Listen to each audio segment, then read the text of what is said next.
With electricity pricing going up everywhere, I feel like idle system power should be given at least a little bit of screen time in reviews. Since even a small 20-watt difference at idle power with, say, 12 hours a day would amount to almost $40. I just want to save on power. You're saving on power? Keep Steve going. over here trolling. Right. So this person's not even paying that much in terms of power. You know, places like Germany are getting 50 to 65 cents a kilowatt hour. Of course, this person's using a Threadripper as well, but perhaps nowadays more people would be interested in idle power reporting. So what do you think? Should we be looking more into idle power with the current sort of very high power prices that we're seeing, especially in Europe? Not so much here, I'm but always Europe. hesitant to answer these questions because when I say something like, I don't think there'll be a significant difference, people get outraged in the comments. Hardware Unboxed is so out of touch, you know, think of the planet. Are you guys not eco-friendly? And they just absolutely lose the plot, which is not at all what I'm saying. But all I'm saying is, while I would like computer hardware to use as little power as possible,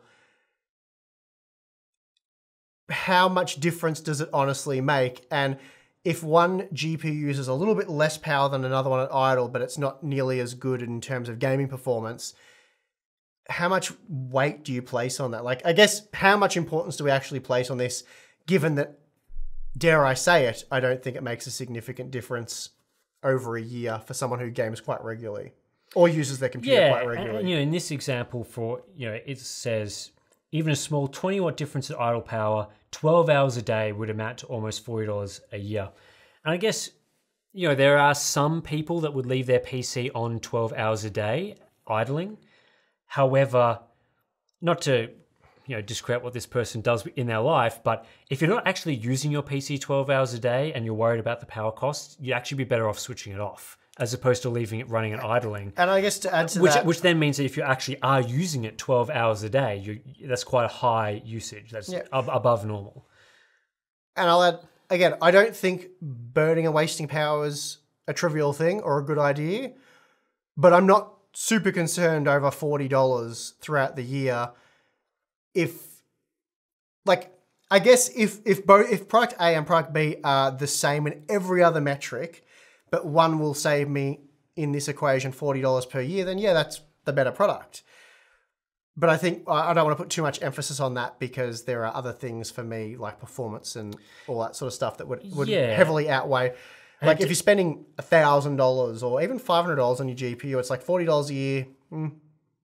Yeah, that's pretty much it, isn't it? You're like so entitled. You're so privileged. It's like, yeah. Well, I think PC gaming is sort of a privileged position, especially high-end PC gaming. Like you don't need to PC game. It's a fun pastime. Yeah. thing. Again, I'm not saying that $40 doesn't matter, but I think we're not burning money over here. And to provide some context for this, Steve and I we were discussing this the other day about the sort of electricity side of things, and a lot of the sort of quick napkin maths that we were doing on, how much it would actually cost, efficient parts versus inefficient parts.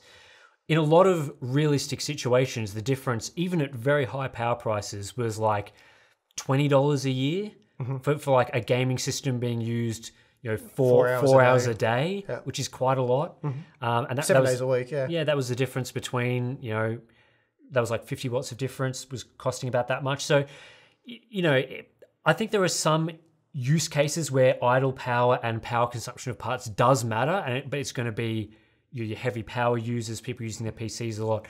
And then you sort of have to factor that in with, the times when $40 over a year makes a lot of difference for people are people who don't have a lot of money to spend. They're more likely to be budget system builders, budget buyers who, and those parts tend to be more efficient parts just because you're getting lower end parts. They don't use as much power. They tend to be sitting more in the optimal zone for performance per watt. Yeah, and if you're really worried about this sort of thing, undervolting is an option. A lot of products can be underclocked, undervolted. That can save significant amounts of power. So, yeah, it's hard to say how much weight we should place on that kind of stuff. I think some people try to use it to, say, oh, this AMD GPU is better than this NVIDIA GPU because it will save you $40 a year. But yeah, you have to do the performance per watt equation, I suppose. And then if it turns out that one GPU is significantly better, and Yeah, it's a factor. I'm not saying it's nothing and we should completely ignore it, but yeah, we're talking about idle power here anyway. Yeah, and I guess the point with this question is there's a lot of considerations that have to be made as to how relevant something like that is. And I think there's a lot of situations where it's not that relevant, and there are sort of a couple of edge cases for power users where it may make a difference.